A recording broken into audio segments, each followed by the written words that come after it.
The Other Black Girl is one of the most anticipated and critically acclaimed releases of 2021. Part thriller and part social commentary, the book's author has been heralded for her, and I'm quoting here, genre bending evisceration of workplace privilege. That's some praise. She's Zakiya Dalila Harris this week on Story in the Public Square.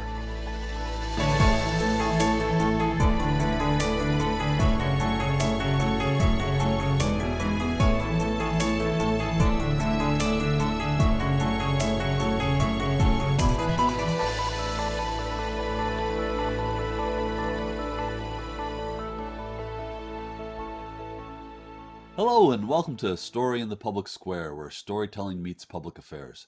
I'm Jim Ludis from the Pell Center at Salve Regina University. And I'm G. Wayne Miller with the Providence Journal. This week, we're joined by Zakiya Dalila Harris, an author whose debut novel, The Other Black Girl, was released early this summer to the kind of critical and commercial praise that new authors only dream about. Zakiya, thank you so much for being with us. Thank you so much for having me. I'm so excited to be chatting with you both today. So, The Other Black Girl really is a remarkable read. I couldn't put it down. For the audience, though, who hasn't read it yet, give us just a quick overview of what the book is. Thank you. Absolutely.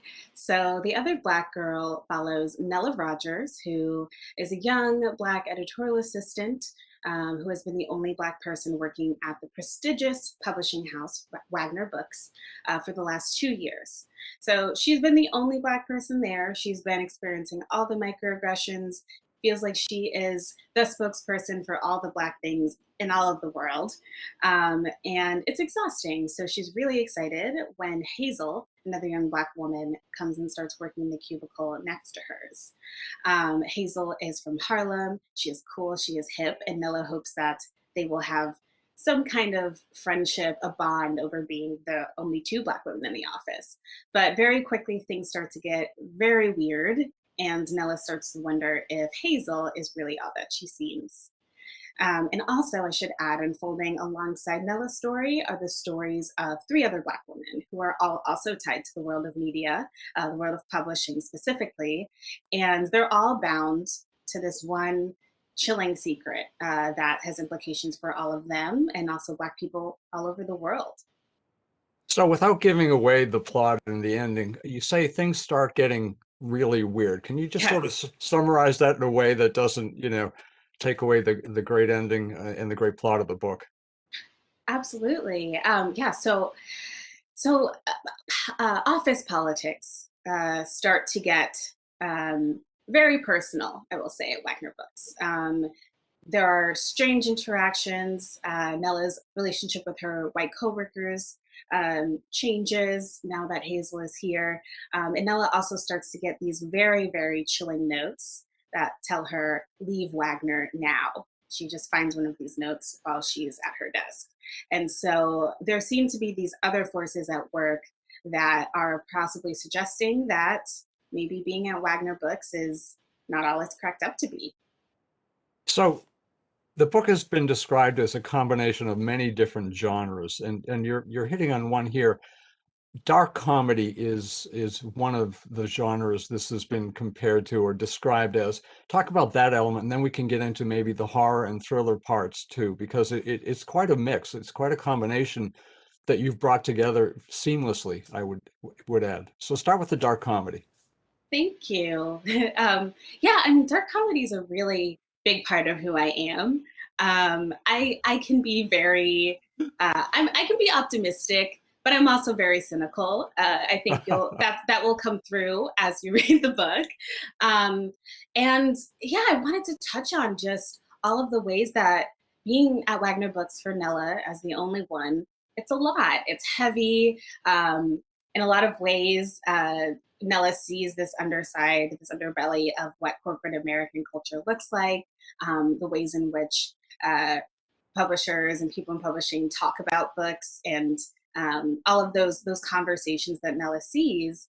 In a lot of ways, I like to poke fun at publishing and poke fun at these kinds of things that we don't think a lot about in terms of like this is this book meets this book and all of those the jargony things that we we don't think twice about a lot of the time. So I wanted to get at that, but I also think it's just there's a lot of funniness in how absurd that world is too, and how absurd it is that um, I mean, Nella is treated as the spokesperson, and is the person that they look to in certain situations, and just how it can be so uncomfortable to be that person.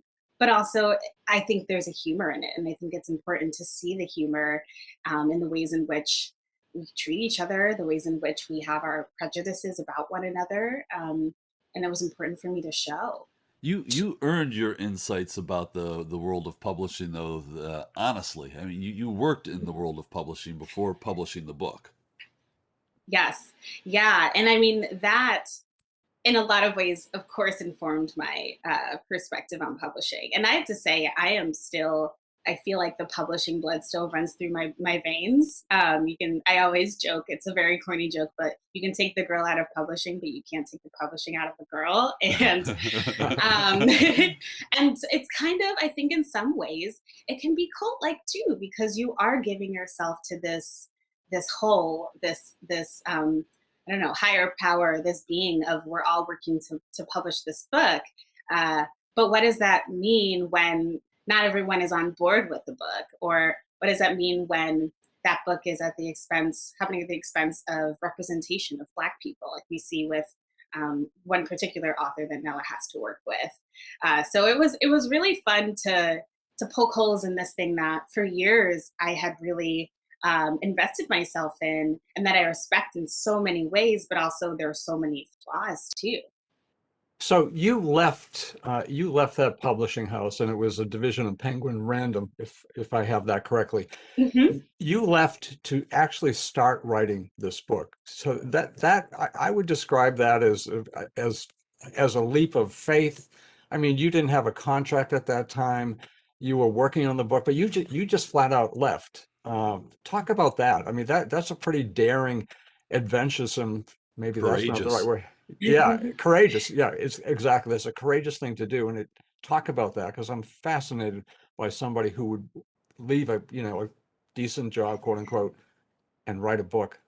Yeah, I mean, I still look back on that and I'm like, why did everyone let me do that? Why was that allowed? My parents specifically were, I mean, my mom was really worried about health insurance at first, as moms should be, but my dad is a writer. He and both he and my mom were both so supportive of this move because I had moved to New York City a few years before to write. I did my MFA at the New School. I specialized in nonfiction. And then I was also, while I was working in publishing, still doing the whole publishing thing, of course, but freelancing and ghostwriting and reviewing books. And that for me was necessary to have that creative outlet. And so once 2 years hit when I was in publishing, I got promoted to be an assistant editor. So went from editorial assistant to assistant editor. And of course, that word switch is very important because it meant I would get more responsibility. I was assigned a book to work on by one of my bosses. And that was a moment when I was supposed to be really, really excited, right? Like I had been there for a while. I talk in the book about how hard it is to move up. But I wasn't excited. And that was one of those moments I took as a sign. And I'm not a particularly spiritual person, but there are multiple things that really kind of were popping up while I was there that more and more affected me, more and more bothered me, whether it was the diversity conversations or lack thereof, or getting assigned this book that my heart just wasn't in. I knew I couldn't work on it and work on my own stuff um, equally. So that was really one of the things that pushed me out the door. And yeah, I mean, I didn't have a full-time job. I first worked at a cupcake shop, which was really hard. And then I started teaching creative writing part-time to children. And that was really wonderful for me. And just like investing in myself for once felt really good. You know, So you mentioned that sort of the lack of diversity in the workplace, and the book itself is an exploration of what it means to be the one black girl, and before there's the other black girl, in a predominantly overwhelmingly white industry, let alone office. Um, can you unpack that a little bit for us, particularly in 2021 with the conversation we're having around race and inclusion in the United States today? This seems to be particularly socially relevant. Yeah, and it's really wild because I mean I wrote this, I started writing this in 2019. So this was before, of course, everything that happened last year. And when I was editing last year, I was like, this is such a trip. I feel like I feel like I could have been writing this. Well, I'm glad I wasn't writing it last year because last year was such a mess. But I had in mind at the time when I was writing it, though, thoughts about my own experiences, of course, working in publishing, but just working in workplaces in general as the Black person, and really having to, one, feeling like I'm representing Black people all the time wherever I go. And I felt this way as a teacher too. When I was teaching creative writing, I felt like, how many other Black people does this person come into contact with a day? Um, who knows? And feeling like I am representing that Black experience for people, and depending on what setting, whether it's in publishing, whether it was when I was working in food service, all of those things are things that I think about pretty often. And other Black people, especially now that this book is out in the world, they've thought about too. And I think that that's a conversation I haven't really had before with other people. But I was also thinking about just all the ways in which I would have to sort of navigate how much of the world I consume, how much news I consume. In 2016, or I can't remember exactly which year, but I remember watching the video of Philando Castile being murdered I think I watched it on Facebook. Yeah. And then a couple of hours later, I worked at a pie shop as well before publishing, and have to smile and be a happy person and just like pretend that that wasn't something in my mind. And I wanted to get that across through Nella. Uh, as the only Black person at her workplace, she doesn't really have anyone to process a lot of the emotions she's feeling from the news, or just from an unsavory interaction with an author or a coworker. She's doing it on her own. And so I think that lens is a very specific one. And when I was writing, I definitely worried that I wasn't.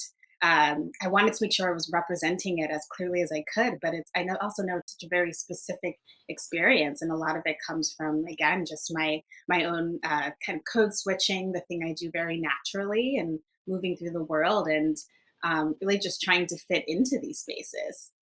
So, given the murder of George Floyd and the events of last summer and continuing to today, if you could go back to that pie shop as a worker, we've got this magical time machine, so you go forward or back in time, whatever it would be.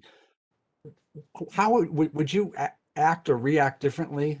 I mean, you gave a very good description of before, and Yeah. that's very understandable. But with this new knowledge or this new understanding in America that a lot of people have come to lately, who would you be in that position?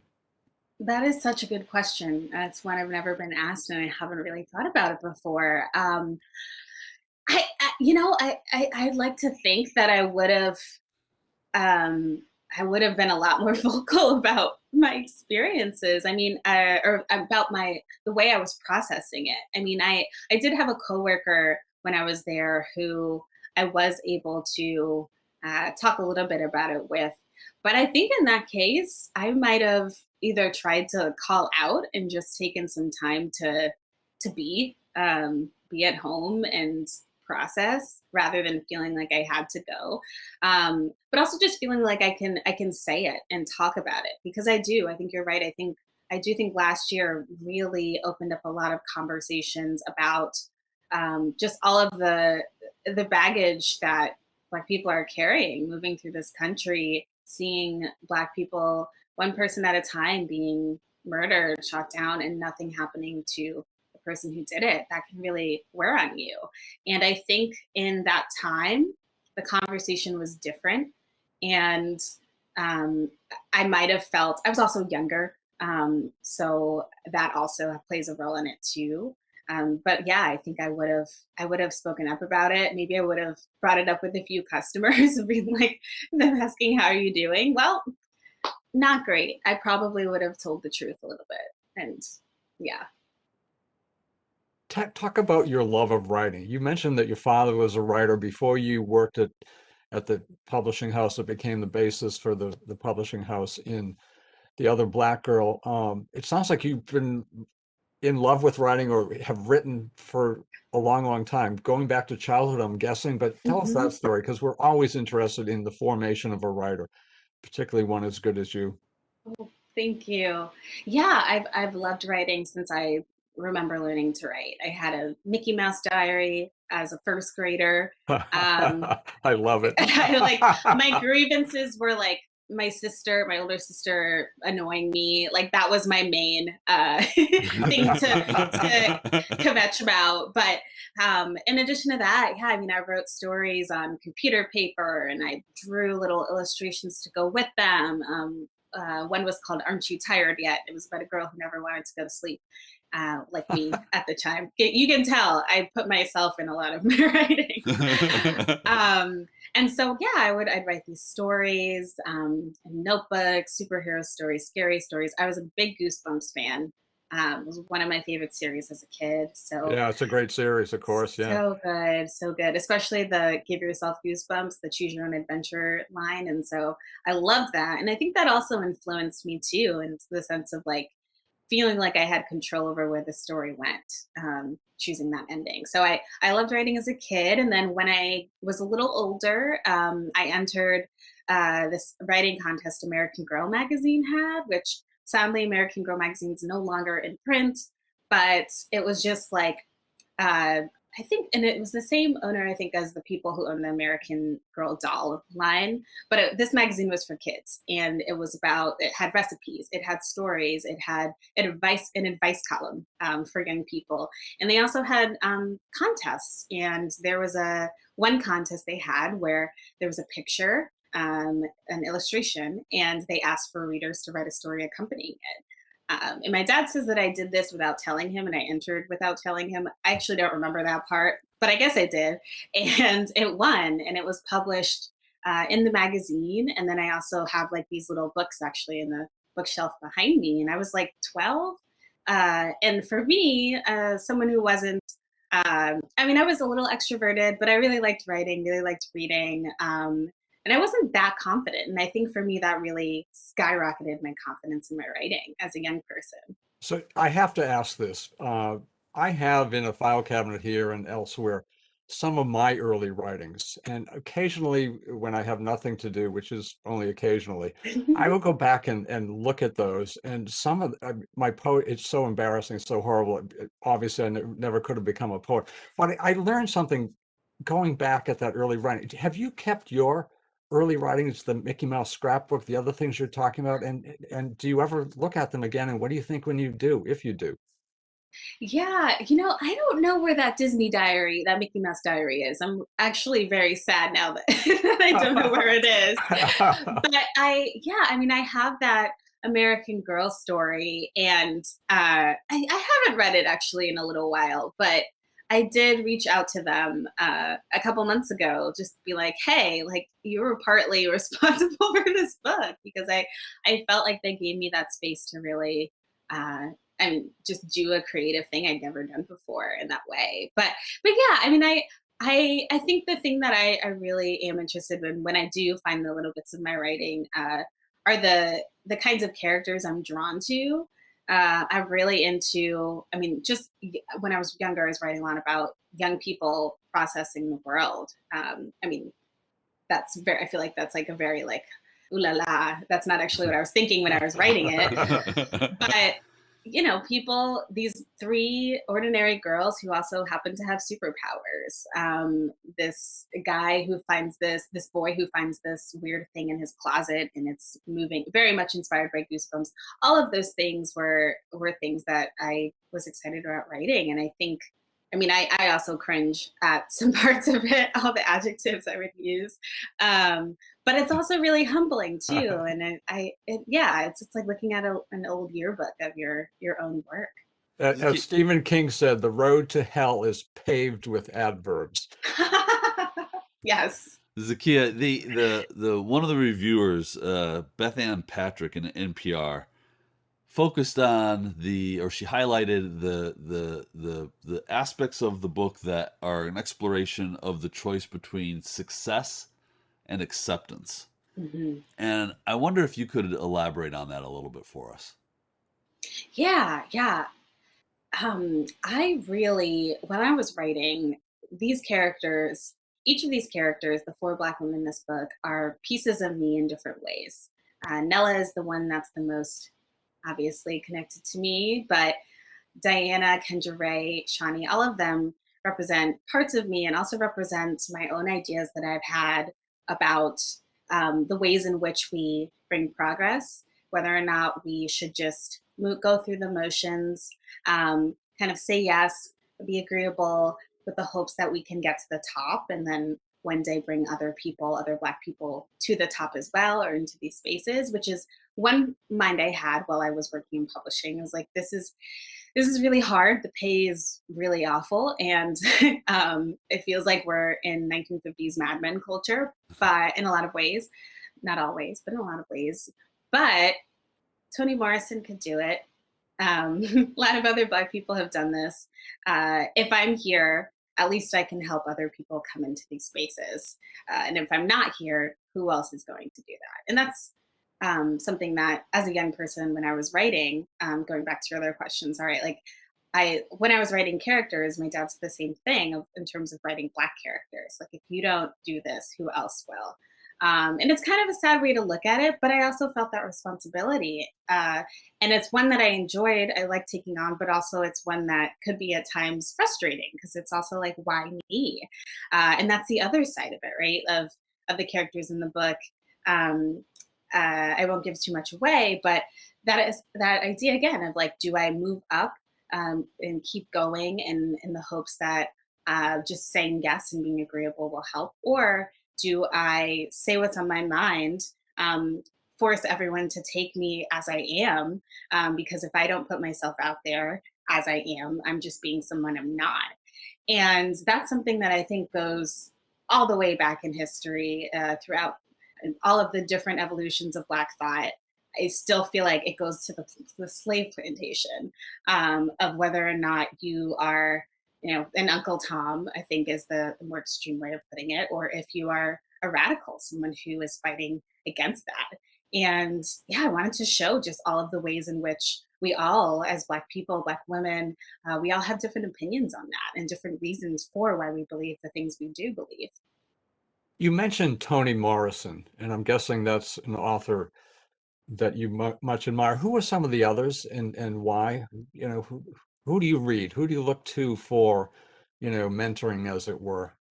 Yeah, I mean, I really love Stephen King. All right. I Yeah, He's my favorite author, so you're good to go. he is so great. I mean, Isn't he? He's amazing. I really, and I've gotten to know him in various settings. I took a horror lit class at UNC Chapel Hill when I was in college. And I remember watching the original the Carrie movie with my dad when I was a teenager. So I feel like I've gotten to see a lot of different sides of him while I've also been changing. And I just admire. I was listening to this. I don't know if you heard that BBC interview that I think it was played over the weekend, but it was just talking about horror. I can't remember what segment it was, but him talking about horror and the ways in which it really forces us, readers, audiences, to engage with those really dark parts of ourselves. And that's, of course, a big part of The Other Black Girl. This darkness that we all have, and all of the ranges of that. So I mean, I really admire him, and of course, on writing, just so many good things. I could go on. I also think that, I mean, I loved Kindred by Octavia Butler. I read that for the first time when I was in high school. The ways in which he takes genre, this trope of time travel, which I've seen before, we've all seen before, and can be a tired trope, honestly. But the way that she employs it in Kindred is just so smart and so audacious and so brave. And I think all of her writing and just who she was as a Black woman in this genre is remarkable of how much she was able to accomplish. And then also Colson Whitehead. I admire the ways in which all of his books are so different. He is not tied to just one kind of book. And I think as a young artist who is still figuring a lot of things out, I really respect and admire that. So Zakiya, we've only got about 45 seconds left here, but I wanted to ask you about your song list, your playlist, excuse me. Yes. So you've got a playlist that accompanies the book. What are some of the songs that are on it? Yeah. Well, for Savage by Beyonce, well, Savage Remix by Beyonce and Megan Thee Stallion. Um, the Beat Goes On by Sonny and Cher. Blue and Green, of course. Did music play a role in writing the book? Yes, in a lot of ways. I mean, it was. I'm a big listen to music while doing anything person, and especially writing. It really improves my mood. If I'm staying up late or going to bed early, or I'm sorry, waking up early, I will listen to jazz, Miles Davis, John Coltrane. All of that really helps me focus in those moments. And then when I'm trying to like get the deadline, it's like Beyonce, Madonna, like very intense Moving. pop. Yeah. Yes. And Yeah. so definitely when I was writing these characters, it bled into those characters. Well, it is a phenomenal read. People should get it and read it this summer on their vacation at the beach. She's Zakiya Dalila Harris. The book is The Other Black Girl. Thank you so much for being with us. That is all the time we have this week, but if you want to know more about Story in the Public Square, you can find us on Facebook and Twitter, or visit pellcenter.org, where you can always catch up on previous episodes. He's Wayne, I'm Jim, asking you to join us again next time for more Story in the Public Square.